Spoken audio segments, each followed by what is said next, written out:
you up to, Nick? I'm learning Finnish. Why? Because I want to. Do you plan on going to Finland? Not anytime soon. Then what's the point? I just like learning new things. Yeah, whatever. Hoover. Hoover. You bloody Hoover. I told you I don't touch the polish, broom, mop or vacuum. No, Hoover. It means good in Finnish. Well, that's bloody confusing. It's a hard language to learn, but I'll get there. Yeah, whatever. For example, the pronouns are Minä, sinä, hän, me, te, he. Wow, that's nice. Minä means I, sinä means you, hän means he or she, me means we, te means they, and he means you. Nick, I don't know if you realise this, but I couldn't care less. I'm just saying, to say we, it's spelt me, and to say they, it's he. It's confusing me a lot. Then bloody stop learning it. No, even if I can just get the basics. Yeah, cool. What's that word? Oh, it's another word for bag. Shut up. So if I was in a shop in Finland and I wanted a bag, all I'd have to ask for was a pussy. Yeah, but you'd say, voinko saada pussy. Oh, that's brilliant. When you go to Finland, I want to come with you. Why, so you can go into a shop and ask for a pussy? Yeah, that's exactly why. Well, if that tickles your fancy, you could always ask for a mega pussy. What? Well, we have the big eat bags, Chris here, but in Finland they're called mega pussy. Oh, that's just brilliant. I'm not done. If you wanted a bread bag, you can ask for a juicy pussy. I'm gonna look for flights there. Seriously? Yep. Who can that be at this time of night? Answer it and you'll find out.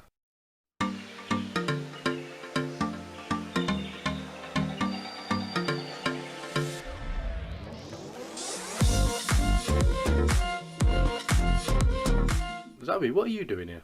She went away. Come in, darling. Mr. Daz, Zoe's here. Hi, little one. This is not acceptable. What kind of person drops a little girl off somewhere in the middle of the night and just leaves? What if we wasn't in? She would have been left outside this apartment all on her own. Yeah, I know. Well, I'm not standing for it. Can you watch Zoe while I go and see her mum? Yeah, sure. Zoe, would you like to know what bag means in Finnish? Mr. Daz, don't. Fine. I'm tired. Come on, you can sleep in my bed for the night. I'll take the sofa. Can I have a story? If I must. Once upon a time, there was a young girl named Louise. Louise was different from all the other girls. She had magical powers and she was not able to control them. Her mummy and daddy didn't know how to control her anymore, so they locked her away in a tower so she could practice with her powers. As the days went on, Louise became more and more unpredictable. She would use her powers to try and escape the tower, but nothing worked. One day, Louise was so angry that she accidentally blocked the exit to the tower with concrete. She was unable to escape even if she wanted to because she was too high up. Days turned into weeks and weeks turned into months as Louise began to grow more and more concerned about her escape. Eventually, she knew that there was no way out and she would spend the rest of her days in the tower. Luckily for Louise, she had already learnt how to magically put food and drink on the table so she would never go hungry.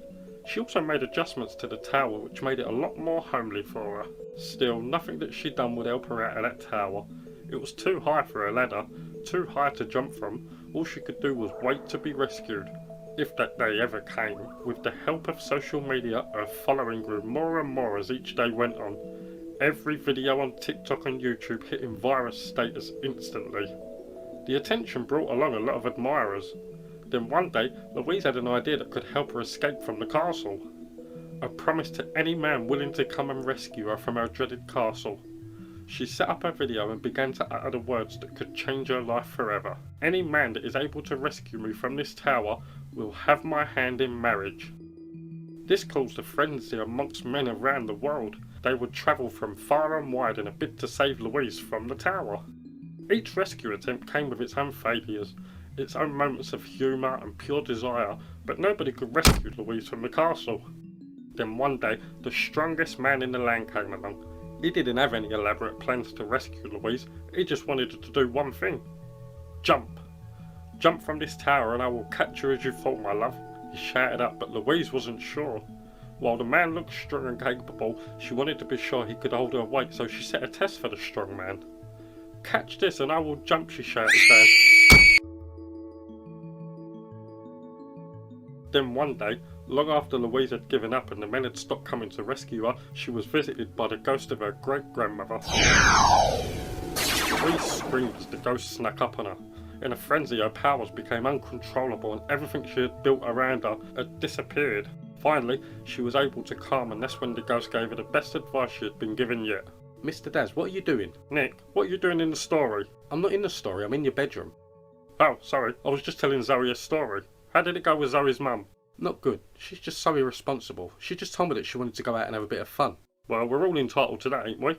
Not when you have a kid to look after. She dumped Zoe on me because she wanted to go out and get drunk. That is not acceptable. I'll come and talk to you in a bit. Okay. So the ghost told Louise that nobody could help her out of the tower but herself. The power had been inside her all along, she just needed to find it. Suddenly the ghost disappeared just as quickly as she appeared, and Louise was more confused than ever. How could she search inside herself to find the way out of this tower? Then it dawned on her. She'd spent months trying to use her powers to find a way out of the tower, but her powers were useless. She needed the wide open spaces to run free and hone her skills without pressure or wandering eyes. That's when it dawned on her. These powers have never been a curse. They're a gift that she can use for the greater good. When she was a little girl, she dreamed of soaring through the skies, dreamed of being a hero who would save people from evil. There was only one thing left to do. It was time to soar. As she stood upon the ledge looking down at the ground below, she couldn't help but feel this was a bad idea, but she had to believe. She had to believe that she had the powers and the abilities to get out of this castle without the help of anybody else. So she jumped.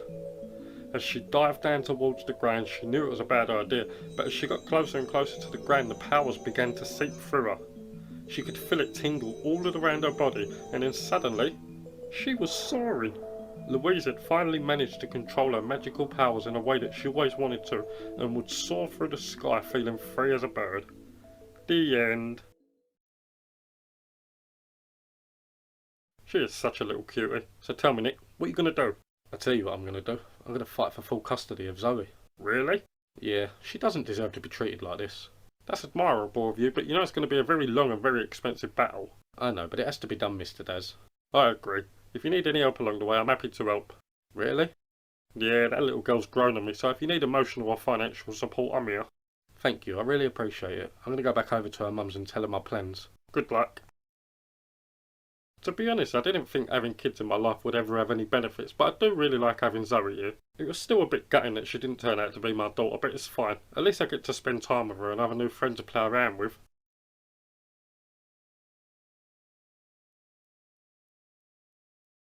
Morning, Mr. Daz. Morning. Did you manage to speak to Zoe's mum? Yeah, I did, and it didn't go as I planned. Why's that? Turns out she's not really my daughter. What? Does that mean she's mine? No, she's not either of ours. So, why did her mum say she was yours? Apparently her dad left when she was a newborn and hasn't been back since. Her mum hasn't really got any family around and she was really starting to struggle with parenthood. What's that got to do with you? Well, in her words, she said that I'm a sad, pathetic man who would believe anything. Sounds about right. Shut up, Mr. Daz. The situation is just crazy. I've spent the past few weeks trying to get my head around the fact that I've got a kid, and when I finally come to terms with it, I'm told she's not mine. I don't know what to think. Well, you got your wish now. You said yourself that you didn't want to have kids until you was married and settled. This is your get out of jail free card. True, but I still don't know what to do. Maybe next time get a DNA test done. Good point. Zoe, your mummy's going to come and pick you up soon. Listen, you're probably not going to be coming back here again. It's a long story, but there's something I want you to know. If there is anything you ever want or need, just tell your mummy to call me, and if your mummy ever needs a break, you can always come here to stay, okay? Okay. Bye, darling. I'm really going to miss that little girl. Even though I always thought she was Nick's daughter, I do feel like I've grown a bond with her. Why does everything good in my life turn to mush?